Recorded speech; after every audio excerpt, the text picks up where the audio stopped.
Hello everyone, this is Virginia. Welcome back to my channel. Eugene's with us today to tell you guys more tips about GKS.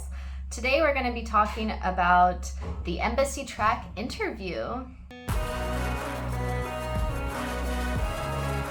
Okay, so one of the subscribers on another video asked me to make a video explaining like the embassy interview and kind of questions, what to expect, things like that. So I wanted to go over that with you guys today, and hopefully it's helpful for everyone. So I'm from the United States, so I applied through the United States Embassy. So this is specifically just my experience with the embassy from America, and so every country might do it a little bit differently, especially depending on the amount of applicants and different factors like that. So I'll just explain to you guys kind of how I did it and everything. So first, let's talk about how to dress for the embassy interview. So I would suggest dressing business casual type. So if you're a guy, maybe wear a button down with a blazer, something like that. You probably don't need to wear a tie, but I mean, I guess it couldn't hurt. But yeah, you might not want to wear a t-shirt or something just in case. A polo could also probably be okay, but I think a button down for men would be best, and blazer could always make it look nicer. Make sure that you've groomed your hair and everything. Make sure you look put together. Now for the girls, maybe try to make your hair look nice and maybe do at least minimal makeup. That kind of depends on you. If you like wearing makeup, maybe do some. If you don't, then you definitely don't have to.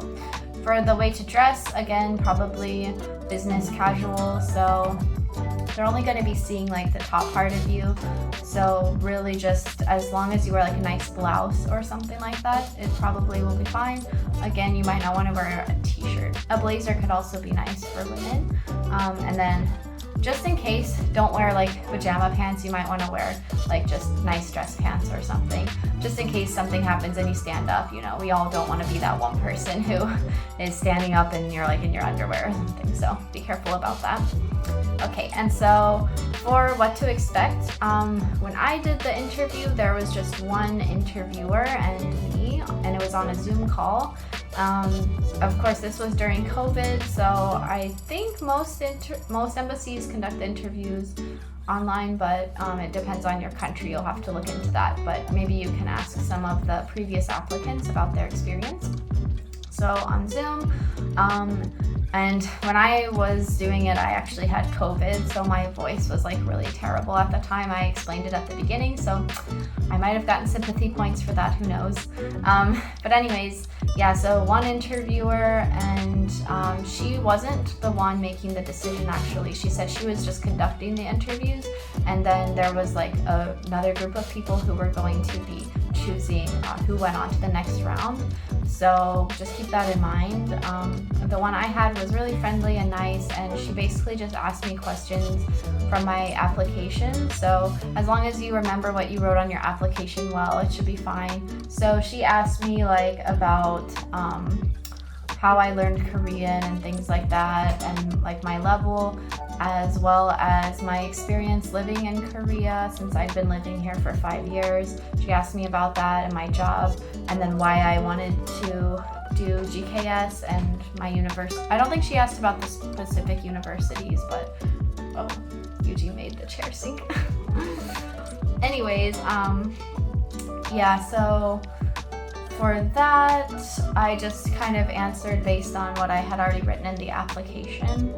All of the questions, honestly, I had already written about in the application, so I was pretty comfortable with the information. So as long as you guys are comfortable with what you wrote for your study plan and personal statement, it should be fine.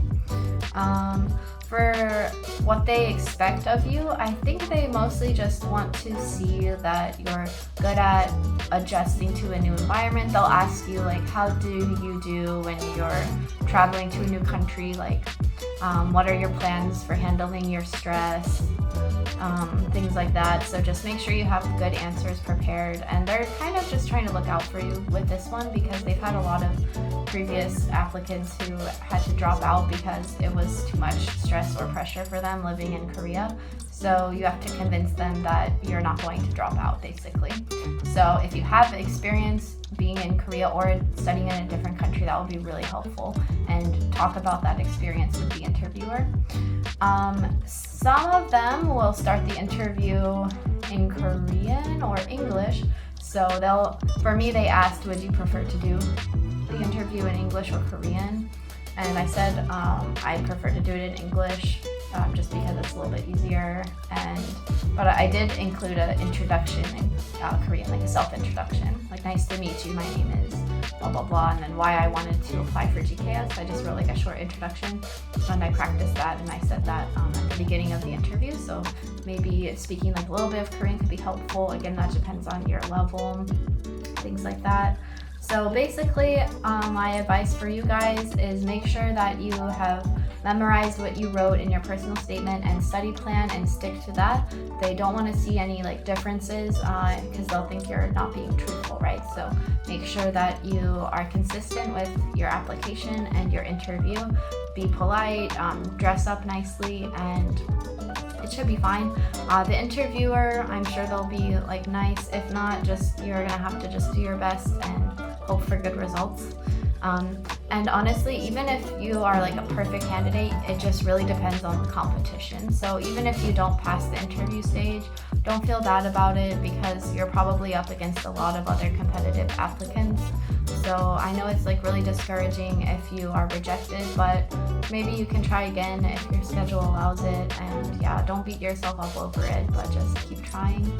So if you guys have any more very specific questions about the embassy interview or anything else like that, feel free to leave them below. Or if you have any other videos you'd like me to make about GKS or Korea, let me know. And thanks for watching, everyone. See you next time. Bye bye.